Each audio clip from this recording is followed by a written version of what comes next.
geez, that was a decent episode of Monday Night Raw. I'm not gonna lie, it wasn't that bad. Like, there was some stuff that I didn't care for. I definitely did my fair share of skipping. That's how I was able to get in that episode before the stream started. But it started good. It started with your girl, Becky Lynch, opening up the night, talking her trash, and she's just her. She does a good job. The way she carries that belt, she just personifies somebody who's the shit, even though her character is very unhinged right now. Like, she seems like somebody who's on the verge of losing it all. So that's one of those things where I'm like, all right, I'm enjoying the ride, but I'm sad to see it end. But yeah, we got AJ Lee coming out to talk her shit, to speak her truth. And you know, I didn't watch AJ Lee when she was doing her thing, so I don't really have a super hardcore opinion. But I think it's okay if she were to, like, if she's serious about her role in the WWE and her role in the wrestling world, I think it's okay to grab a new gimmick, like, or update it or something. You know, you don't have to do that cute shit anymore. Like, it's fine. Like, a lot of wrestlers definitely, like, pursue other gimmicks, so it's not like it would just be out of nowhere and like it would be a sad day for anybody except for the weirdos maybe.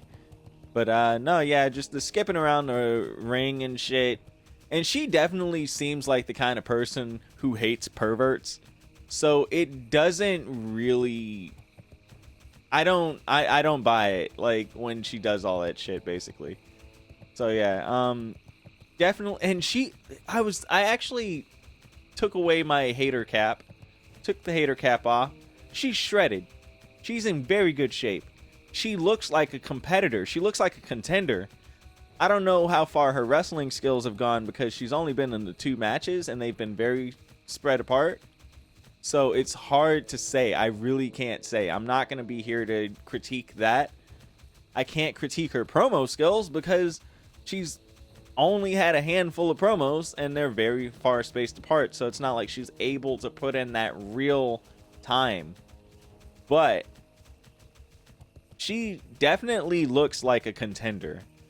Like, her arms were shredded. Like, she does look like somebody who would be a formidable opponent for Becky Lynch. I would have to suspend belief quite a lot to believe that she would beat her for the Intercontinental Championship. I mean, I need to see more wrestling. I need to see more grinding and struggling, and, like, I need to see more, like, credible wins before she can just walk up and win this match. Unless she does some chicken shit heel shit that actually somehow out heels Becky Lynch, which ain't happening in Chicago. You're not even an active person on the roster, right? Oh, she said some shit. I can't remember exactly what she said at the end of her promo. She said, when you were here, you were worried about the man, but I'm going to give you something even more to worry about. Something like hardcore, and then drop the mic. I wish I wrote that down. She is hardcore. Becky Lynch is who we all need to be. That's all I'm going to say. That is all I'm going to say. But, oh, damn, I almost tagged that with something crazy. But anyway, I skipped the Uso match, and I'm here for the Uso tag team. I just don't care. Liv and Dom, hilarious. Love them. Great heel couple, because Dom was getting a little too much fan favor. So you have Liv to come out here and just be like the yak annoying person that's just gonna, like, draw out her words and just really make you suffer. So it's a good pairing. Like, she does a good job at being insufferable. Oh my god, her using Dominic as a translator even though Stephanie Vergara speaks English is crazy heel work. Oh my goodness. And then her calling her a puta. And then Stephanie Vaquer like snapping back at her was like, oh shit, alright, let's go. Let's go. She clearly channeled some shit up. She was like, what? Like, alright. So yeah, I'm loving this rivalry already. I'm loving it. I'm here for it. I need more time to see it develop. I don't know. Is Stephanie gonna have people in her corner? Because if this is just gonna be a Judgment Day jumping, then I don't believe she's gonna whoop 3 ladies by herself at WrestleMania. You know, she can devil's kiss all of them, but yeah. Anyway, what else we got here? Oh yeah, like when she came out, since I'm not used to people's intros, I think a lot of us are kind of missing people's intros. Her pyro just reminded me of Kane from back in the day when someone would come out and just be yapping, yap, yap, yap, yap, yap. And then his shit would just like boom, and that shit would just scare the fuck out of you and blow out your TV speakers. And it was a good time because it really like personified a danger that was imminent. And like whoever was in the middle of the ring talking their shit was about to fuck around and find out. Or they already did the fucking around. They were about to find out.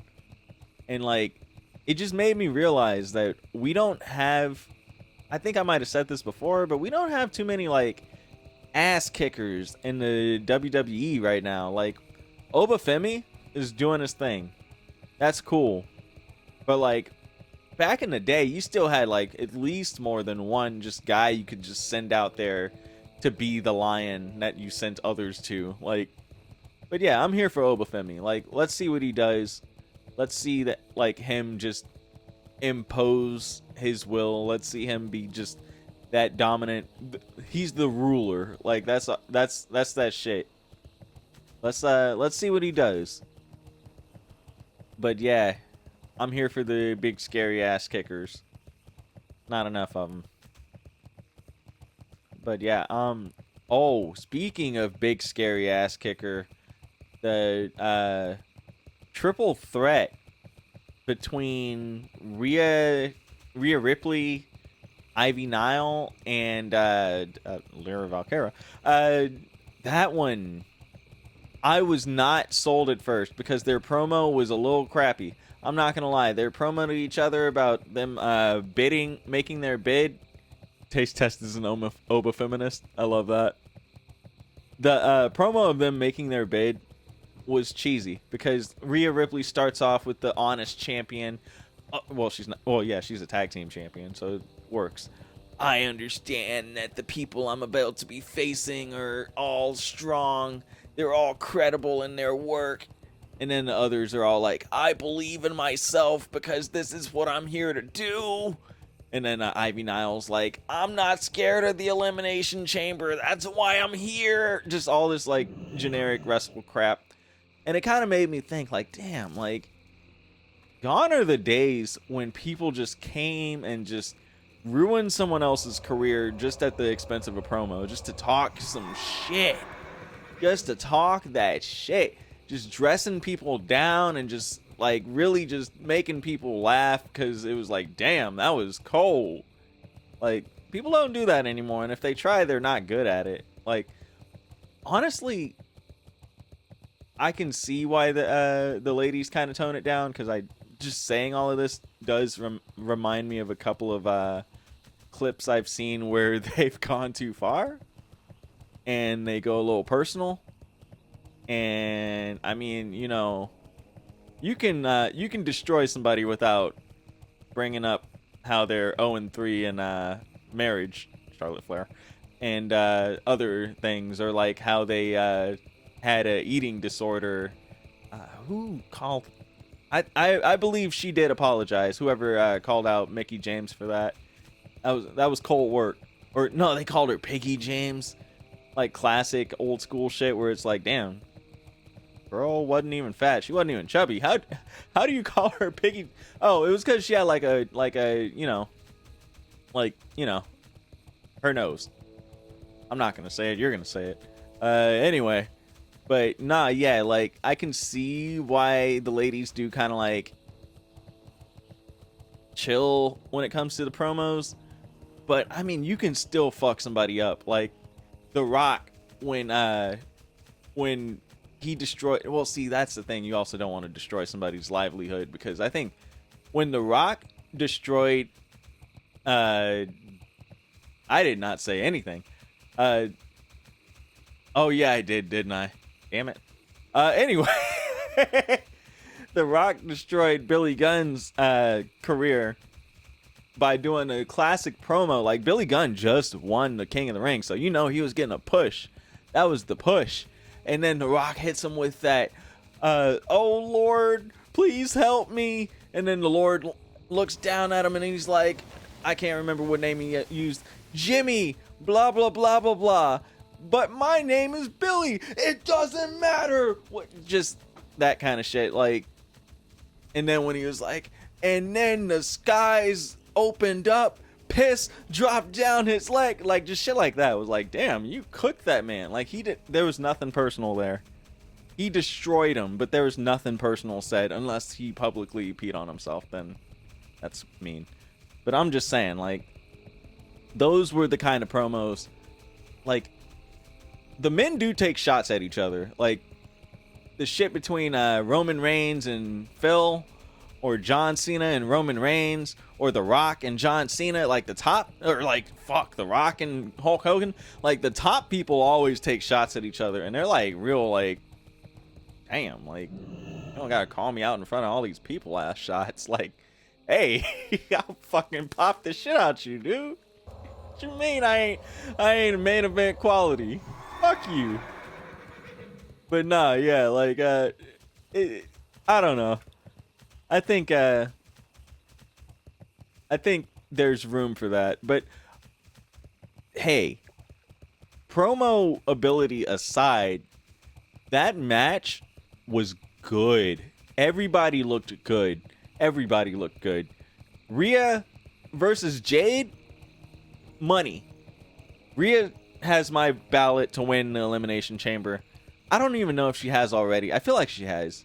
Let me see something real quick. Rhea Ripley win Elimination Chamber. Let's see. Did she win?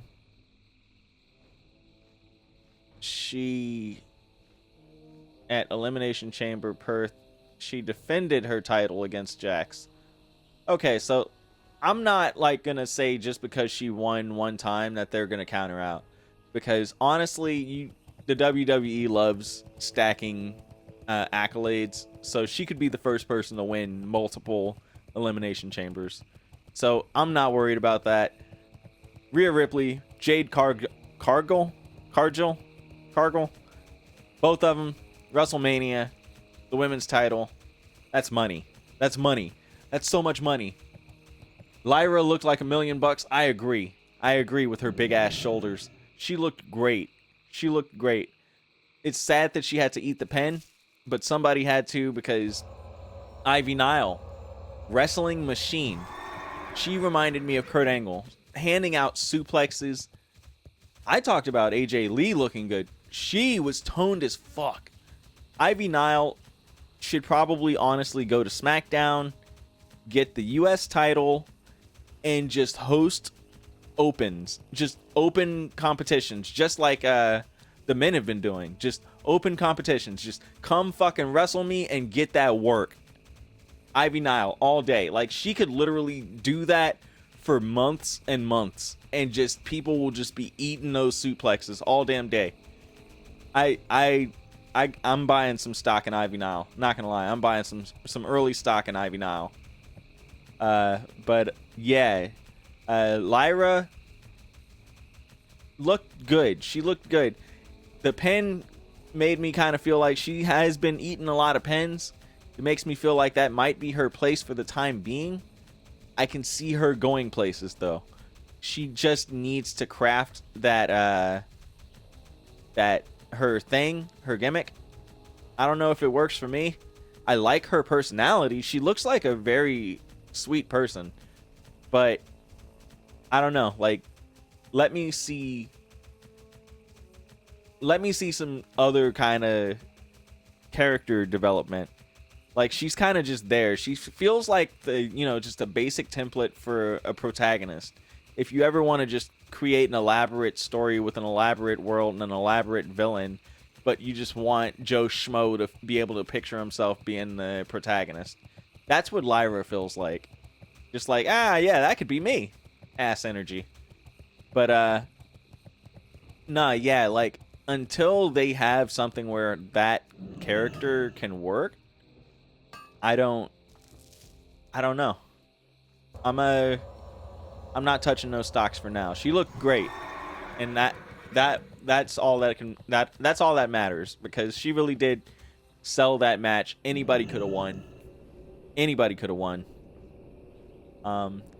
Honestly, there was a lot of good spots too. There were so many good spots, like just all the top rope work that wasn't even just jumping off the shit. They were like literally slamming each other off the top ropes, like the super suplex. I think, what was that? I might be wrong. I think Lyra was trying to set up. No, Lyra was doing some weird shit on Rhea's shoulders. It looked like it could have been an electric chair, but that's not the case, because she was on. Or what's the other one where the person is on their shoulders and the person flies off the turnbuckle? Basically, apparently Lyra was trying to do some crazy crap to take down Rhea by being on her shoulders, and she kind of like ducked out the way. Like, I thought that was just like excellent maneuvering. Just, you love to see new ways to evade precarious situations and all that good stuff. That's what I really look for. Like, I like Naomi, for example. She's been gone for too long, but the way she slides under a clothesline, like, that's slick. That's hot. I love that. LA Knight has somewhat of a slide when he gets in the ring. That's a little slick too, but I've been kind of turning on LA Knight, I'm not gonna lie. But yeah, what came up next was the Finn Balor promo.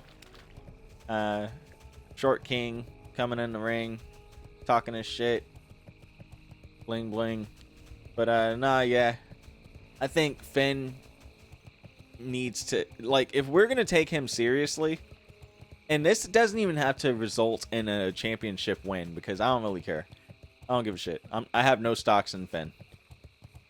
He needs to become like a silent, like a, not a silent, but like a basically Seth Rollins. He needs to become like this silent assassin type person. He just gets in, gets out, like, because he's not. He doesn't got a lot going on right now. Like, the Judgment Day are useless. They're worthless. The Judgment Day can't do shit. Like, let's be real. They could 3v1 Obafemi and still lose. Like, I don't know. The Judgment Day kind of, they're losing their judgment. That's all I'm saying. So, if that's the case, Finn by himself, not looking too hot right now. I'm sorry. Like, he needs to get some, like, W's. He needs to get some convincing W's, too. Like, not even just, like, oh, I whooped somebody from the New Day, and now we're going to jump him. Like, he needs, I don't know. Like, he I don't know what the man needs, because, again, I don't give a shit. So, there's that. Hopefully, he can figure something out.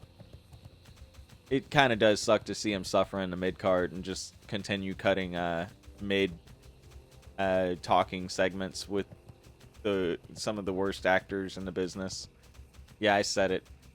I love the Judgment Day too, even though I'm clearly heel turning on him. But yeah. Um, Adam Pearce looked like a cuck for some reason. I have that written down. I don't know if I can say that, but I did. Um, yeah.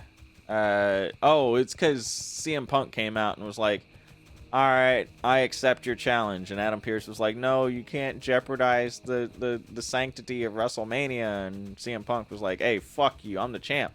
And Adam Pearce was like, okay. Basically. So, I don't know. He's funny. He's big badass manager when he wants to be. And then when he doesn't want to be, he's like, okay, I'm sorry. Please forgive me. I am powerless. But yeah, CM Punk,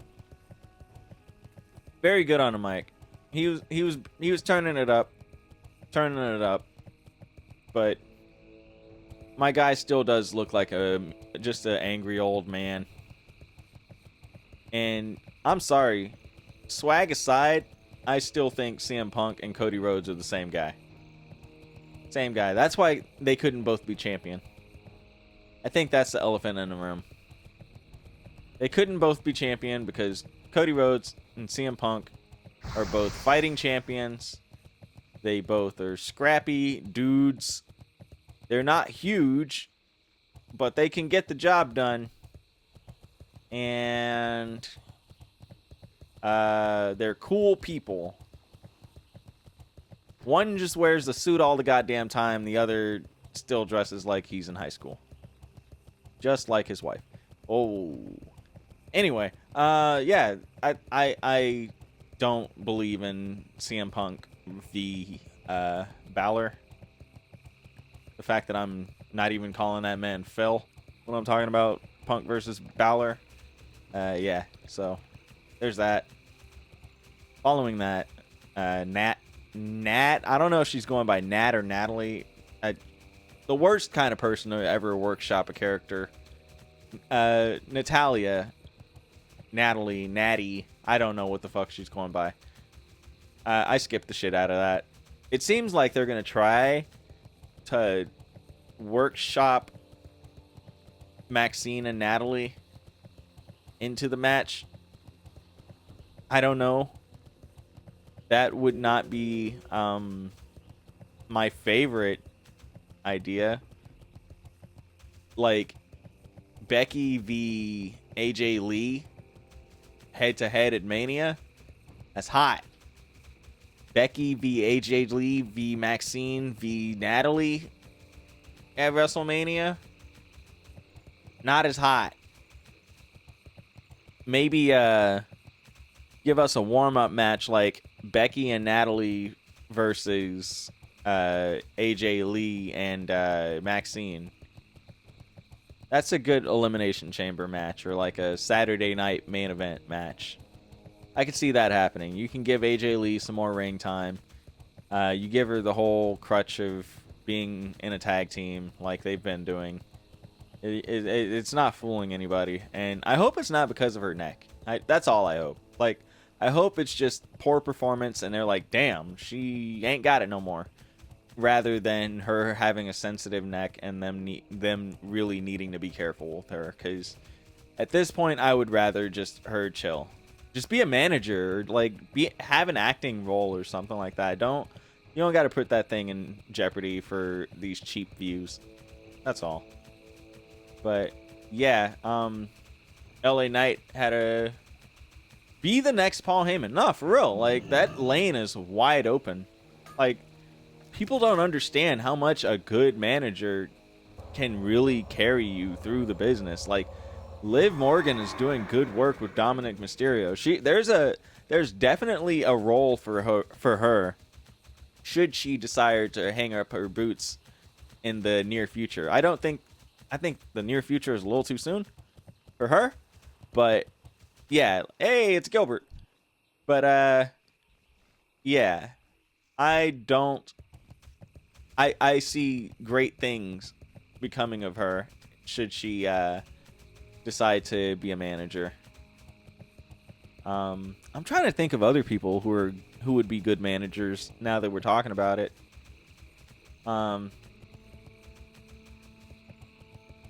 Shit. Possibly the Bella Twins. Like, I don't think they both. That's a crazy thing, though.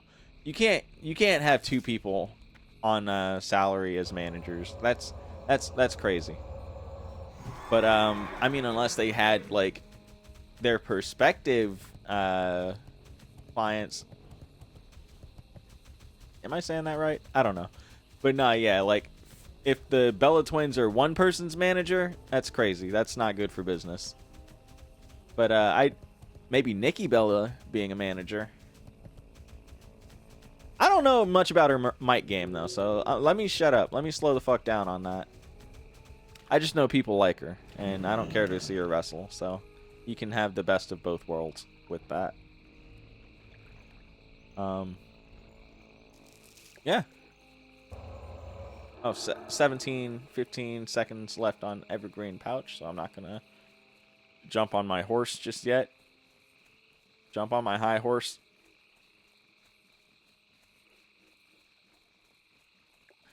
But yeah, we got a promo from LA Knight.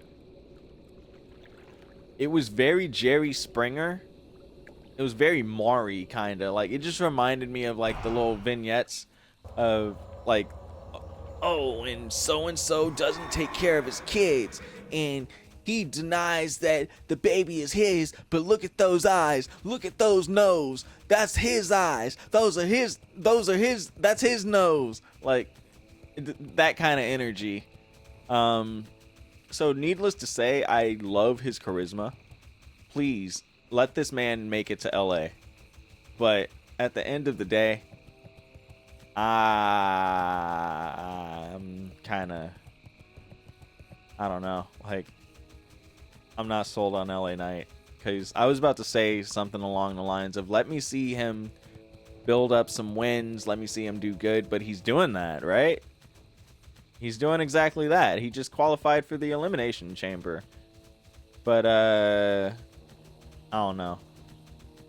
I see why they're not really picking him to go forward with the reins of the company. No pun intended. But yeah,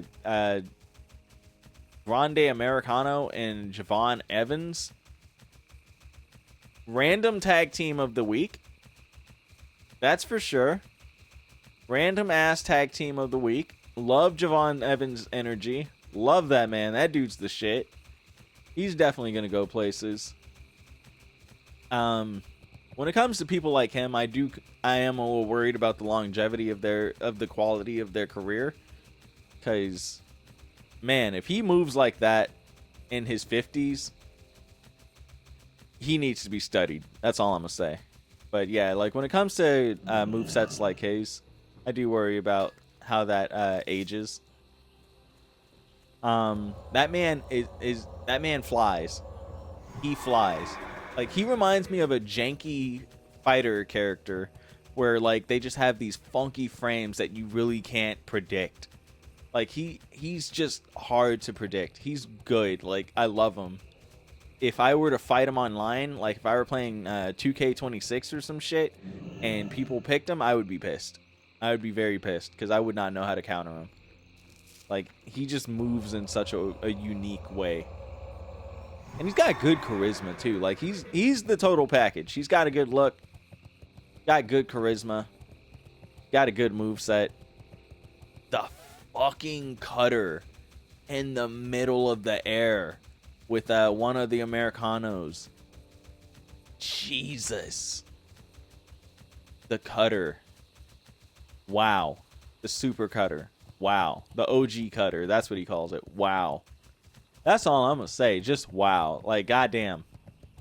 Goddamn. I saw a comment. Somebody said that's easily one of the, that's easily the high-flying move of the year. And I agree. No doubt. High-flying move of the year. I'm going to just get this mithril. But yeah. That dude is tough. Like, I am not mad at him nor his career. I hope great things happen for him. And he's young as shit, too. But, something I didn't understand was, it felt like, the heel versus the good guy versus bad guy era is kind of dead. Because what the fuck was this matchup anyway? Like, I don't know if the Americanos were supposed to be the heels or the faces. Javon clearly isn't a heel. Like, his moveset is just so phenomenal that he's a natural babyface. Like, high flyers are always faces. They're never heels. That's such a waste of getting people to cheer for just such crazy stuff. So that was something I was just paying attention to. And I noticed Javon and OG Americano were in the face corner. So technically they're faces? I don't know. I don't know how that works. All I know is Javon is... All right. If I were to take this team, I would not make them a team at all. I would take the mask off of Chad Gable. Sorry, Ludwig. You gotta be Grande Americano. Chad Gable goes to SmackDown and wins the U.S. title. He, just like Ivy Nile would in this hypothetical situation, becomes a wrestling champion. Just a fighting champion. Like, none of that heel shit. Just let the man cook. Just let him wrestle. Just let him just whoop ass and suplex. Like, let him have just good 5-star matches. Let the title mean something. Because you know it's gonna. Like, if this man is truly a fighting champion, you give him more than a couple months of just back-to-back championship defenses, that belt will mean something. Because the quality of his wrestling, his technical wrestling, is just so damn good that it would make beating him mean something. Unless you have like a meme like Steve Harvey or somebody come out and pin him. That would be crazy. But at the same time, you never know with the WWE. But yeah, let that man be U.S. champion. Javon Evans, for some reason, when I think of him, I see IC champion. I know I said that twice, but I definitely see an intercontinental champion. He just makes me think. Like, I don't think cruiserweight champion. I know that doesn't exist anymore, but I think an intercontinental champion. Like, that is definitely in his immediate grasp. I can see that coming. Maybe he could even be the guy who beats Dominic. I don't know. That would be something. That would be something. I don't know how that match would go, to be honest. High flyer versus high flyer. Dominic versus Javon. I'm not too crazy about that match, but in the future, like, I definitely see that man becoming IC champion.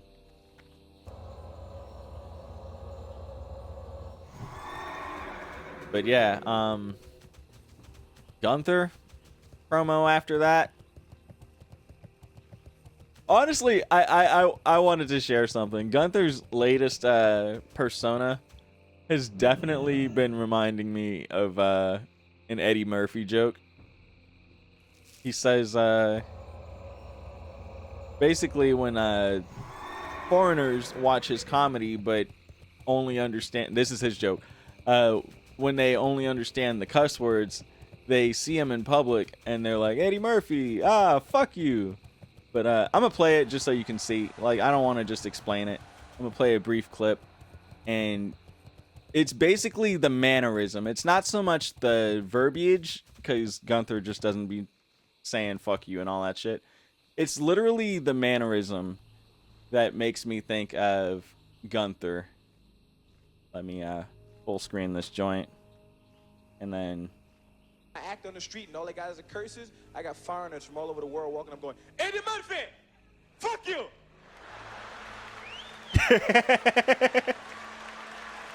He just reminds me of that. Like when he's just laughing his ass off at beating AJ Styles and John Cena. Like just that shit-eating grin. I love it.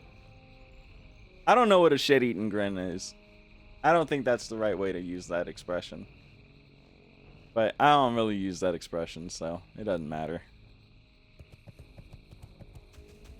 Alright, let's see. Oh, no. Okay, there we go. I was about to say, this isn't responding. But nah, yeah. We got Javon versus Dom versus Gunther at the elimination, or for the eliminate, or I have a note that says at the elimination. Nah, that's for a qualifying match. Yeah, that's gonna be a fire match. I think Gunther's gonna win. Easy Gunther W. I wonder who's gonna eat the pin. I mean, we already know Dominic is weak, like, so he can eat the pin. It doesn't matter.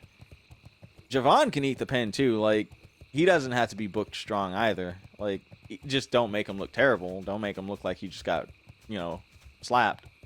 But yeah, either of them could eat the pin. Probably not the reigning champion, just to at least make him look a little credible.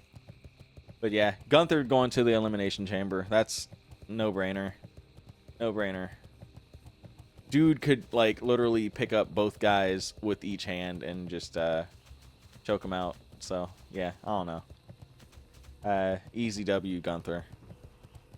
And last but not least, at the end of my ramble, LA Knight comes out and wins the elimination chamber qualifying match.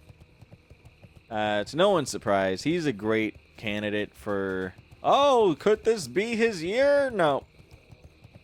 He's a great candidate for just making a match look fire. But if you have no expectations from him, you'll be happy. Because other than that, that poor man, I don't know what to say. Like, he's clearly not winning. Like, he's clearly not winning. You know, just the previous match alone, Gunther and LA Knight, just, nah. He ain't winning. I mean, I like that LA Knight has been this ass kicker. He's not like that, the same level of ass kicker that Kane or Oba or anybody would be. But, you know, he's trying. Like, he's trying to be his Stone Cold self. Which is really interesting to me. That it seems like people always are willing to call the next Shawn Michaels, the next Ric Flair, the next Triple H. But whenever LA Knight is known as the next Rock or the next Stone Cold, people kind of like poo-poo him. Like, it's interesting to me. Like, is it because the powers that be would prefer to keep those conversations in the next Triple H or the next Shawn Michaels? Or because I could see why Triple H would hypothetically not be a fan of hearing the next Rock or the next Stone Cold. Those are some of his biggest rivals, and very much so he will never be their biggest rivals, put it that way. So I don't think he wants to hear that shit. He's gonna stifle that in the form of LA Knight. But also, I think the next Rock gimmick is going to Trick Williams, so there's that. The next Stone Cold technically went to Kevin Owens. So to call LA Knight the next either or technically is already being done. Like, I don't really care for Kevin Owens either. That man don't look like an ass kicker for shit. That's just a fat guy from Canada. Like, seriously. Like, oh, he does the stunner. Oh, he wrestles. Like, yeah, whatever. Like, I don't see it. I don't see it. Oh, he wears a shirt and he wears UFC shorts. And, yeah. You know, I don't see it. Granted, he could probably kick my ass, but other than that, you know, like, for him to be the next Stone Cold is just silly. But yeah, that's all. That's all from me about Monday Night Raw. I'm gonna shut the fuck up about some wrestling for now. Thank you for listening to my ramble.